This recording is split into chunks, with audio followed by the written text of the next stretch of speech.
दोस्तों नमस्कार, मैं हूं उपेंद्र तिवारी, अध्यक्ष राष्ट्रीय गरिमा पार्टी। राष्ट्रीय गरिमा पार्टी के युग परिवर्तन अभियान में आप सबका स्वागत है। दोस्तों, हमारे देश में जाति, वर्ण और धर्म, इन तीनों पर बहुत राजनीति होती है। वर्तमान परिप्रेक्ष्य में ये राजनीति कितनी उचित और कितनी अनुचित है, इस पर हम ध्यान देंगे। साथियों, हमारे देश में वर्ण व्यवस्था में क्या था? शूद्र, वैश्य, क्षत्रिय और ब्राह्मण, ये वर्ण व्यवस्था आदिकाल से चली आ रही है। हम इसका उचित काल ही नहीं बता सकते। भगवान राम के पहले से ये व्यवस्था चली आ रही है। भगवान राम ने भी इसका पालन किया, भगवान कृष्ण ने भी इसका पालन किया। तो उसके पहले से ये वर्ण व्यवस्था चली आ रही है। ये वर्ण व्यवस्था क्या थी? ये वर्ण व्यवस्था कर्म आधारित थी, ना कि परंपरा आधारित थी। ये बाद में परंपरा आधारित बन गई।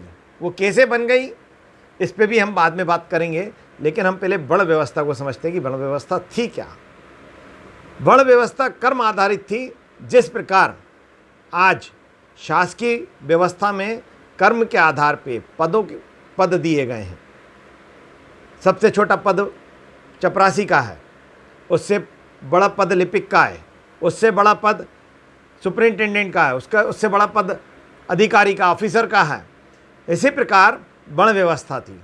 पहले शूद्र जो व्यक्ति होता था वो अछूत नहीं होता था, वो सेवक होता था।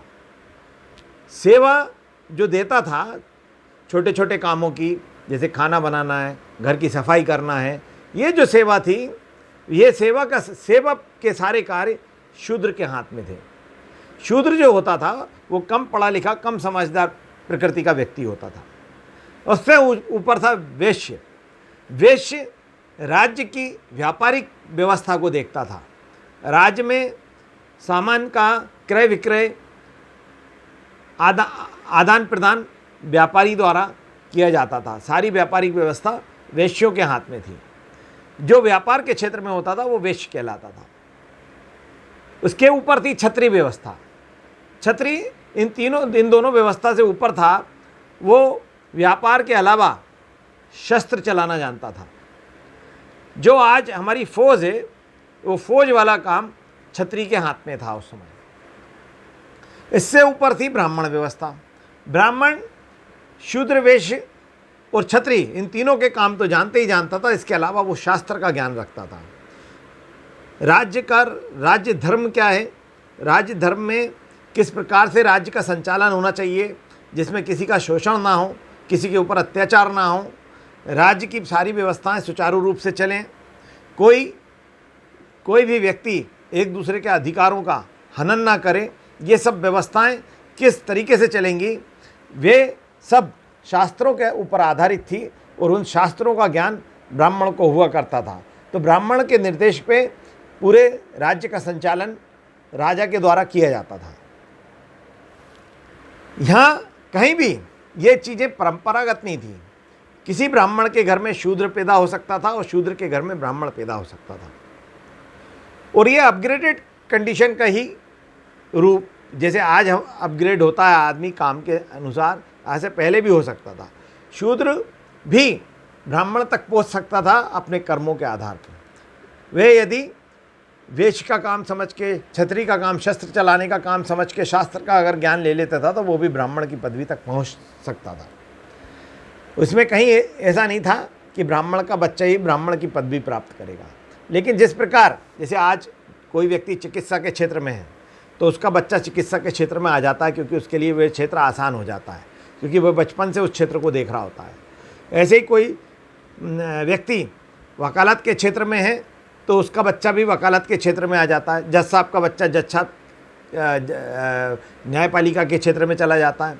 कलेक्टर साहब का बच्चा आसानी से कलेक्टर बन जाता है, क्योंकि उसको वो सब बचपन से वो चीज़ों को समझ रहा देख रहा होता है, तो उसके लिए वो चीज़ें आसान होती हैं। ऐसे ही पहले के ज़माने में जो जिस परिवेश में पैदा होता था, उसको उस परिवेश का काम करने में आसानी होती थी। दूसरी बात यह है कि जो जातिगत व्यवस्था थी, ये भी कर्म आधारित थी। जातियां उस समय के काम थे, प्रोफेशन थे, उस समय के, इसमें कहीं ऊंच नीच का भाव नहीं था। जो व्यक्ति जिस प्रकार का व्यापार करता था या जिस प्रकार के कार्य क्षेत्र में होता था, उस हिसाब से उसकी जाति हुआ करती थी।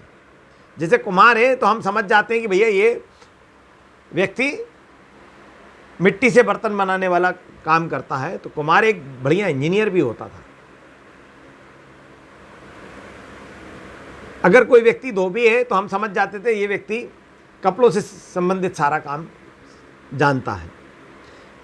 और उस काल में जब ये जातिगत आधार जिसको बना दिया बाद में, ये एक्चुअली कार्य क्षेत्र थे, और इन कार्य क्षेत्रों में कोई भी व्यक्ति उस समय के बेरोजगारी के नाम लाइन में नहीं होता था, क्योंकि वह परंपरागत कामों में लग जाता था। जिसके परिवार में जैसा काम होता था वो उस काम में लग जाता था। उस कारण से बेरोजगारी की कोई समस्या ही नहीं थी। आज हमारे देश में बाहर से जो आक्रमणकारी आए, उन आक्रमणकारियों ने देखा कि इस देश में बहुत अच्छी एकता है, बहुत अच्छी व्यवस्था है। यहाँ जो गुरुकुलों में शिक्षा दी जाती थी उसका भी एक अपना शक्तिशाली रूप है। तो उन आक्रमणकारियों ने हमारे देश पे कब्जा जमाए रखने के लिए, हमारे देश के लोगों को आपस में विघटित करने के लिए छोटी छोटी बातों की कमजोरियां ढूंढी। तो उन्होंने जातिगत आधार पे सबसे पहले वार किया कि यार इनको जातिगत आधार पे बांटो, वर्ण आधार पे बांटो। हमारे देश के उस समय के जो कमज़ोर दिमाग के लोग बोलें या जो कम पढ़े लिखे हुए लोग थे वो उनके बहकावे में आए, और हमारे देश में ये जो परंपरा थी इन्होंने पैदा की कि ऊंच और नीच का भाव पैदा किया। पहले ऊंच नीच का भाव नहीं होता था। हर व्यक्ति, ब्राह्मण भी शूद्र से आदरपूर्वक व्यवहार किया करता था एक ज़माने में। वहाँ कोई ऊंच नीच नहीं थी। ऊंच नीच तो बाद में पैदा की गई। इस ऊंच नीच को अंग्रेज़ों ने और आगे बढ़ाया। अंग्रेज़ तो चले गए, हमारे यहाँ हम आज़ाद भी हो गए, देश वापस हम देश की जनता के हाथ में आया, लोकतांत्रिक प्रणाली में हमारा देश चल रहा है। 74 वर्ष हमें आज़ाद हुए हो गए, लेकिन जो इस देश के लोगों को जाति और वर्णों के आधार पे हमारे ऊपर राज करने वाले लोगों ने बांटा, वह काम आज हमारे नेता कर रहे हैं।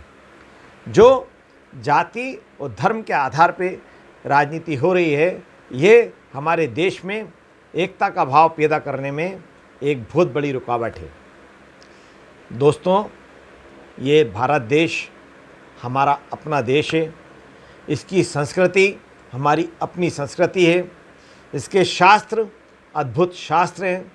इसका अध्यात्म अद्भुत अध्यात्म है। भारत देश को आज दुनिया के लोग इसके शास्त्रों को पढ़ के अपना रहे हैं, और हम अपने शास्त्रों को बिना अध्ययन किए उससे विमुख होते जा रहे हैं। हम सबको अपने शास्त्रों का अध्ययन करना चाहिए, अपने ग्रंथों का अध्ययन करना चाहिए, हमारी आध्यात्मिक शक्तियों का अध्ययन करना चाहिए, और हमारा पूरा जीवन उनके आधार पर ढालने का प्रयास करना चाहिए। साथियों, यदि हम सब ऐसा करते हैं और भारतीय नागरिक के तौर पे एक दूसरे का सम्मान करते हैं, एक दूसरे को अपने सगे जैसा समझते हैं, तो आप ये मान के चलिए कि हमारा देश विकास की दृष्टि से दुनिया में विकसित राष्ट्रों की श्रेणी में आने की दृष्टि से शीघ्र पहुंचने से कोई नहीं रोक सकता। इसके लिए पहली आवश्यकता है अच्छी शिक्षा की। आज हमारी सरकार, केंद्र सरकार, हमारे शिक्षा का निजीकरण करने जा रही है। अगर केंद्र सरकार शिक्षा का निजीकरण कर देती है तो ये मान के चलिए वह दिन इस देश का सबसे बड़ा दुर्भाग्य का दिन होगा। क्यों? क्योंकि फिर हमारे देश के उस निचले स्तर के जो कमज़ोर है व्यक्ति, आर्थिक रूप से, बौद्धिक रूप से, उसके उत्थान के रास्ते शिक्षा के तौर पे बंद होते से नज़र आएंगे। शिक्षा सर्वोपरि है। जो राष्ट्र अपने नागरिक को, अपने नागरिकों के बच्चों को अच्छी शिक्षा दे रहा है वही इस दुनिया में सिक्का जमाए हुए है। यदि हमारे देश को पूरी दुनिया में सिक्का जमा के रखना है तो इसके लिए पहली आवश्यकता है कि हर बच्चे को उत्तम शिक्षा मिले, और उत्तम शिक्षा देने का दायित्व सरकार का है। सरकार एजुकेशन सेस भी लेती है टैक्स के नाम पर शिक्षा के लिए। चाहे एजुकेशन सेस और बढ़ाना पड़े, लेकिन शिक्षा का बजट इतना होना चाहिए कि हमारे देश का हर बच्चा अच्छी शिक्षा प्राप्त कर सके। अच्छी शिक्षा के बल पे ही हम दुनिया के अंदर अपना सिक्का जमा पाएंगे। हमारे बच्चे अच्छी शिक्षा के बल पे ही नई नई टेक्नोलॉजी का विकास कर पाएंगे। जब हम नई नई टेक्नोलॉजी का विकास करेंगे, आज टेक्नोलॉजी का युग है, हम पूरी दुनिया में जो टेक्नोलॉजी विकसित हुई है उसके बारे में अपने बच्चों को बताएंगे, और हमारे बच्चे उन टेक्नोलॉजियों से अच्छी टेक्नोलॉजी पैदा करने की जब कोशिश करेंगे तभी हम विश्व में अपना नाम रोशन कर पाएंगे। तो दोस्तों, आइए हम सब मिलकर भारतीयता के नाते, भारतीय होने के नाते एक दूसरे को सगे के तौर पे अपनाते हैं और इस राष्ट्र के निर्माण में हाथ से हाथ मिलाते हैं और राष्ट्र निर्माण में अपनी सहभागिता निभाते हैं। जय हिंद, जय भारत।